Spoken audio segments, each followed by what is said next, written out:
بصوا بقى يا جماعه، احنا هندخل على عادل دلوقتي. انا عارف ان هو صاحي، هو مش نايم، هو قاعد يلعب في التليفون. احنا تقريبا يا جماعه الساعه 2 ونص بالليل، والله العظيم الساعه 2 ونص. يا عادل، تعمل ايه اللي انت عامله ده يا ابني؟ ايه ده يا ابني؟ ايه ده؟ قوم يا عم، انت صاحي ولا نايم؟ انت صاحي والله. انت عايز ايه؟ والله انت صاحي.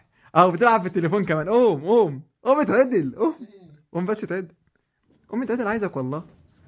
ما انت على فكره اقول لك ايه، انت هتلاقيك عايز نعمل حاجه. لا لا لا، عيب اقسم عليك، بالله. عيب عليك. عيب عليك يا صاحبي. احنا اتنين اخوات عاملين حكايات. الفيديو هينزل؟ ان شاء الله. لسه هتقول لي انت نايم بالشراب. الجو ساقع. انا ما نمتش لسه، انا لسه سهران على هو كده كده يا جماعه سهران، فهو الجو ساقع اصلا يعني. في ايه؟ انا عايز اقول لك دلوقتي، انت جعان؟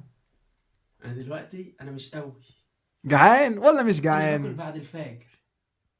بنصلي الفجر وناكل. لا هناكل اي طب حاجه. واحنا جعانين قبل الفجر نعمل ايه يعني؟ انت بقى اللي جعان. اه بصراحه انا جعان قوي.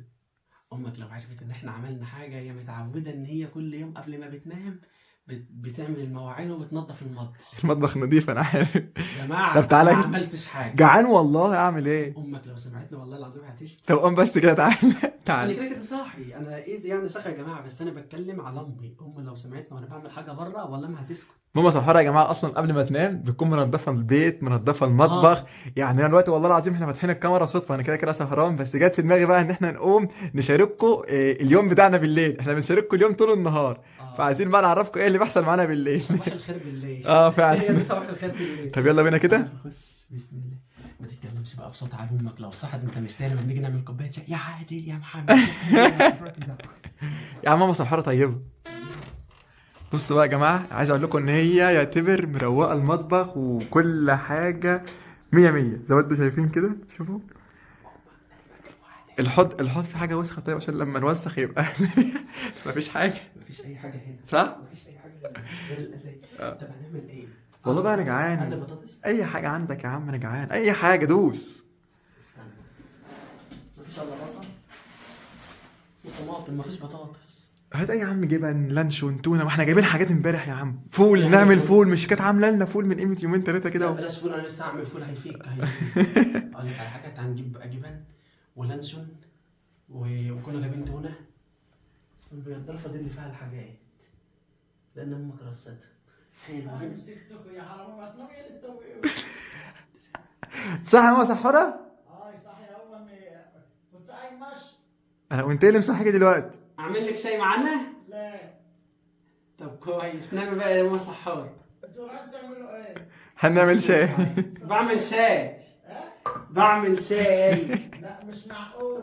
بعمل شاي يا ماما، نام. ماشي. نام يا ماما، انت بتحلمي شكلك. طب انا عاوز انام. نامي بس يا ماما سحار. ماشي. تصبح على خير يا سحوره، تصبحوا على خير. وانت من اهل. ما انا قايل لك لسه ما بقاليش ساعتين. هرجع اقول لك تاني بقى. يا يلا ما جماعه تشرب الشاي تقيل ولا خفيف، وكم معلقه سكر؟ 3 سك. ماشي يلا. بس في بتاع في التلاجة عايزين نجيبه. امك نامت كده كده تتهش. احنا يا جماعه عاملين شغل حراميه. انت رايح تعمل ايه؟ يا نهار اسود، هو شايفاني. شايفاني. هي لسه صاحيه؟ اهو على فكره مش شايفه؟ ماشي يا صاحيه، شايفه ولا؟ شايفاني. يا جماعه الخطه باظت يا جماعه. لا مش هعمل اي حاجه يا ماما سحور، نامي. طبعا مش هنعرف نخش جوه لان ماما سحوره نايمه وكده. اي حاجه عندك يا عادل هات. يا عم احنا بنجيب السكر، امك عايزه السكر في الثلاجه. والله. ده سامع. عماله تضحك. انا رايح يا ماما سحور احضر عشاء، تاكلي معانا؟ لا انا واكله يا بألف هنا. انت اشمعنى النهارده اتكلمت معانا بأدب؟ اشمعنى النهارده اتكلمت معايا بأدب؟ ها؟ عشان سمعنا بنصور. اتكلمت معانا النهارده بأدب، ده انا كل يوم هفتح تصوير عشان تتكلم معايا باحترام. ده كل يوم بتمسكني تهزقني انا محمد وبرضه بنلعب. اول حاجه يا جماعه جبت الصينيه. لا بص يا عادل، احنا نعمل اللي احنا الصوت عايزينه اللي بتسحب وناكل. وانا بجيب الصينيه. مش عارف، نفسي اعمل حاجه من غير خربطه. طبعا يا جماعه انا طول الليل بشرب شاي فبوسخ يجي 3 4 كوبايات، وعادل برضو مثلا يعملوا سندوتش لا يجيب حاجه في طبق. فماما سحوره اللي بيتعبها ان احنا بنكون سايبه المطبخ نظيف وتيجي تاني يوم تلاقي ولا كانها نضفت حاجه احنا اصلا. مفتريين عشان تقول عليك يا محمد. وبالذات انا بس انا النهارده انا غلبان، انا ما عملتش حاجه يا جماعه. محمد اخويا اللي انت على ما صدقت اهو انا قوم. كنت كافي خير شر ونايم تحت البطانيه. وشك اصلا باين عليه ان انت خلاص. والله العظيم كنت تحت البطانيه ومعايا في ايدي التليفون صحي، فالمعلم ده هو اللي جه صحاني عشان تبقى انتوا عارفين. انا قلت بدل ما اكل لوحدي يا قلب اخوك قلت هجيبك معايا تاكل، ده كتر خيري. انا حبيبي عايزني ان انا اللي اعمل. لا كتر خيري، انا كان ممكن كلت من غير ما اقول لك، بس انا قلب عليك. انت عايزني احضر. هنجيب بقى يا جماعه كام حته جبنه رومي، ده عشاء اخر الليل. احنا دلوقتي الساعه 2 وشويه عشان تبقى انتوا عارفين. كام حته جبنه رومي كفايه، لان مفيش الا انا ومحمد اخويا واللانشون. احنا على طول بنجيب الطلبات دي انا ومحمد علشان احنا بنتسلى عليها في السهره عشان تبقى انتوا عارفين. واللانشون برضو قطعتين 3. ما تكترش يا انشو، ما تكترش. حلو كده. نجيب تاني يا حمقه يا حمقه يا حمقه. بسم الله. عايزين نفتح علبه التونه. الجبنه دي برضو عايزه تتفتح. ما علينا، انا ممكن اكون بقول اسامي غلط لان انا مش فايق، عشان تبقى انت عارفين. اعذروني انا مش فايق عشان تبقى انت عارفين. انا بقوم في الوقت اللي زي ده بعمل منسكات ما بشرحش عشان تبقى انت عارفين. البتاعه دي فيها شنطه ولا انا بتهيألي ولا انا مش شايف؟ دي الجبنه اللي فيها خضار صح؟ بحبها دي. الجبنه البراميلي ده فيها شنطه، انا فاكر ما فيش عليها والله انا ما شايفها. لقيت فيها شنطه اهو يا جماعه. طعمها حكايه دي بعشقها اقسم بالله. دي بس انتوا عارفين يا جماعه العشوه بتاعت اخر الليل ديت بتبقى ليها طعم مختلف وليها حكايه مختلفه كده، مش عارف ليه والله. الفيديو ده ينزل امتى؟ بفكر انزله بكره في التوقيت ده علشان الناس تعرف نفس ميعاد الجريمه بالظبط. هينزل لكم بكره اكيد الساعه 9. فهو هينزل لكم يا جماعه في ميعاد واحنا مصورينه في ميعاد تاني خالص. احنا مصورينه دلوقتي ولسه هينزل لكم بكره الساعه 9 ان شاء الله. ايوه الله عليك. عشان تبقى انت عارف. احنا كده جبنا اطباق كتير قوي. لا ما تكترش يا عم ما تكترش. مش هترحم. انا جبت واحد للجبنه دي وواحد للجبنه دي. طبعا مش هنجيب حلاوه طحينيه، سيب الحلاوه الطحينيه لماما صح. نجيب بقى سكينه. حنين قوي. انا طيب. والمعلقه يلا يا ابني بالراحه. هتحطني انت عليك يا ست الكل. اما اغرب بصبعي ما انا لازم المعلقه. بسم الله الرحمن الرحيم.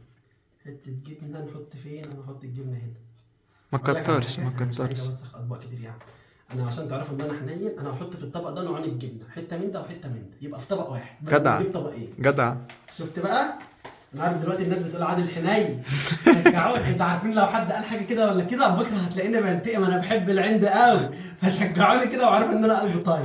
لو حد قال لي يا عادل انت مفتري ولا عملت حاجه الفيديو الجاي هتلاقيني مفتريت اكتر عشان تبقى انتوا عارفين. انا كده. انما بقى لو انتوا ما طبلتوش ليا هتلاقوني بحب العند هتلاقيني بعند.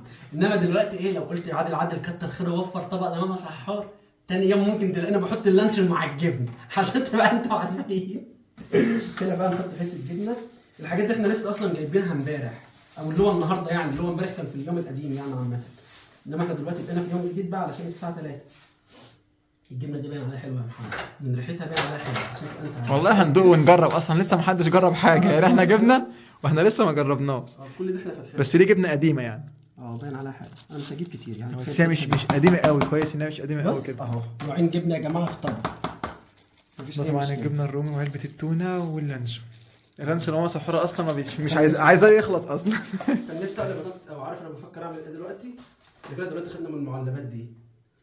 طب اقول لك على حاجه. مفيش كبده اي حاجه كده نحمرها عايزين نعمل ايه؟ مفيش. كان نفسي اجيب ستريبس قوي يعني. كده دلوقتي جبنه رومي وكلام من ده. تعالى حلو يا عم. رضا انا راضي يا عم. هفتح علبه التونه دي ازاي؟ تتعكي جبنه. بس مش عايز اجيب حاجه تانية عشان ما بهدلش المطبخ يا جماعه. مواعيد. اللي بيعمل زينا كده دلوقتي اكتبوا لنا في التعليقات، واللي عنده حد بيعمل كده اكتبوا لنا برضه في التعليقات. هو ناس كتيره بتعمل كده. ناس كتيره.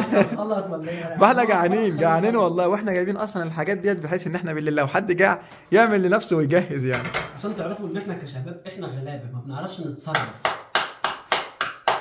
انا خلاص عارف ان انا صح ولا جو. تسمعني يعني هتسمعني. هتتفرج علينا بكره اساسا. انا مش عارف انزلها. بمعلقه بقى. معلقه يا عم. انا خايف اجيب عشان الناس دلوقتي هتلاقي بتقول عادل عم يعمل مواعيد يوسخ مواعيد. انا لازم انزل الحاجات التونه دي خساره يعني.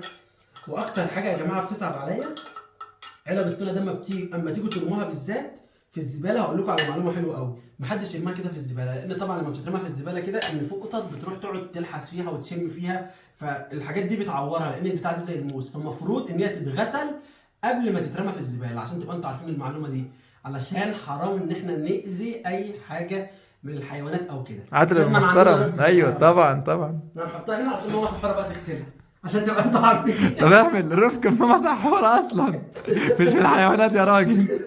لما هرميها دلوقتي حرام، عشان تبقى انت يا عم انا ممكن اغسلها انا عشان اه يا ده قاعد تنصح الناس وتروح تسيبها من غير ما نغسلها. يا جدع اتقي الله. كده امك هتغسلها عشان تبقى انت عارف. كده دلوقتي الاطباق دي كده مش مالهاش لازمه، هرجعها دلوقتي. عارف يا محمد انا قلبي بيقول لي ان مفيش هنا عيش، والله العظيم. او ربنا لا ما تهزرش. والله بيتهيألي ما في هنا عيش. طب شوف كده مفيش عيش، ده تبقى مصيبه والله. اكن بعد ده كله مفيش عيش، هناكل برز بقى ولا ناكل بايه؟ خلاص صح، هقدم لاولاد اخوانك بقى. هنا حبيتين طماطم هم برضه اعمل لهم سلطه بدل ما الاكل يبقى قرداحي كده. هنا اهو بس مش في كتير. اي حاجه يا عم، هي تصبيره لغايه ما نصحى الصبح. كده 1 2 3 3 بس. او ربنا 3 رغيفه والله. انت رغيف ونص وانا رغيف ونص يا هنا معلم. نصنا هم مش مشكله. خلاص كل واحد 2. ما احنا في اخر السهره عشان تبقى انت عارفين. هجيب بقى السكينه دي هقطع بتاعت الجبنه دي مش مشكله. انا دخلت طبقين وهرجع ترجع تجيبهم تاني. واحد منهم. هجيب بقى ايه حبيتين طماطم. بسم الله. عارفين الاجواء دي يا جماعه احلى اجواء. مش لو كان عندنا اخت بنت كده دلوقتي لسه ما اتجوزتش ولا اي حاجه، كان زماننا مصحيينها هي تعملي ولا اي حاجه، صح ولا إيه يا جماعه؟ كنا نقعد ننكش فيها والله. انما هنصحهم منها. ده انا كنت والله العظيم كنت امها من 7 انما كنت اقول لها قومي اعملي اكل احنا جعانين. انما ايه ماما طبعا يا جماعه كان هيبقى بهزار برضه وبضحك، يعني ان احنا طبعا تعمل برضه. كاخوات يعني وكحب وكده. ما انت بتعمل العمايل دي فيا، ما انت عملتها دلوقتي ودبستني. ما انا ماليش انت غيرك، عارف. انا ماليش غيرك يا عدول. لازم انا ادلعك كده. بسم الله. هنا عملت لك يا عم حبايه طماطم اهو عشان تعرف قد ايه ان انا طيب. بسم الله الرحمن الرحيم. هنخلص بقى كل حاجه، وايه رايكم في العشوه بتاعتنا الجميله دي؟ انا عايز اقول لك ان في هدوء. هدوء جدا. حسن والله العظيم هدوء في كل حاجه. احنا هناكل ونشرب الشاي وندخل ننام. انا هعمل شاي لسه؟ لا خلاص بقى نبقى نعمل احنا بعدين يعني مش شهر. في الكاتل يا عم اهو. احنا جبناه من البيت التاني فهنملاه ميه. اسمع بقى كده. طب والله حلو، امك مليان ميه. مليان؟ ماما سحارة دي مجهزه كل حاجه. الله العظيم تسلم ست الكل. ست بركه. نحط الفيشه حنينه. الام الحنينه رزق. حسن. انت عارفين. ندخل بقى الجبن دي. على فكره امك بينها شدت نوم تاني. هنقول لها الصبح انت كنت بتحلمي. بالراحه يا عم هتصحيها.